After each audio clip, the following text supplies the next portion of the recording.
নমস্কার বন্ধুরা, শ্রী রান্নাঘরে আপনাদের সবাইকে স্বাগত জানাই। আজ আমি সোয়াবিনের পকোড়া এই সহজ রেসিপিটি আপনাদের সাথে শেয়ার করছি। সোয়াবিনগুলোকে গরম জলে ভালো করে ভিজিয়ে চটকে নিয়ে একটা পাত্রে জল ঝরিয়ে নিয়েছি। এরপর সোয়াবিনের মধ্যে আদা রসুন বাটা, একটা গোটা ডিম, 2 চামচ বেসন, স্বাদ মতো নুন, হাফ চামচ জিরে গুঁড়ো, হাফ চামচ ধনে গুঁড়ো, হাফ চামচ গরম মশলা, 1 চামচ লাল লঙ্কা গুঁড়ো, একটা হাফ পাতিলেবুর রস, সামান্য জল দিয়ে একটু মাখিয়ে নিয়ে পেঁয়াজ কুচি আর প্রয়োজন মতন কর্নফ্লাওয়ার দিয়ে ভালো করে ব্যাটারটা রেডি করে নিলাম। এরপর এই মাখাটা 1 ঘন্টার জন্য ঢাকা দিয়ে রেখে দেবো। 1 ঘন্টা পর কড়াতে তেল দিয়ে তেলটা গরম হয়ে গেলে পকোড়ার আকারে তেলে দিয়ে সোয়াবিনগুলোকে ভেজে নেব।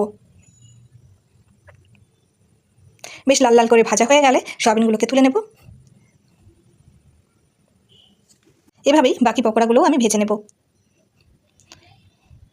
দেখুন, আমার সোয়াবিনের পকোড়া রেডি। ভীষণ ক্রিস্পি আর খেতেও সুস্বাদু হয়। এই বৃষ্টির দিনে চায়ের সাথে বিকেলে আপনারা অবশ্যই এটা ট্রাই করতে পারেন। খেতে খুবই ভালো। আজ আসি, দেখা হচ্ছে পরের ভিডিওতে। ভালো থাকবেন, সুস্থ থাকবেন। নমস্কার।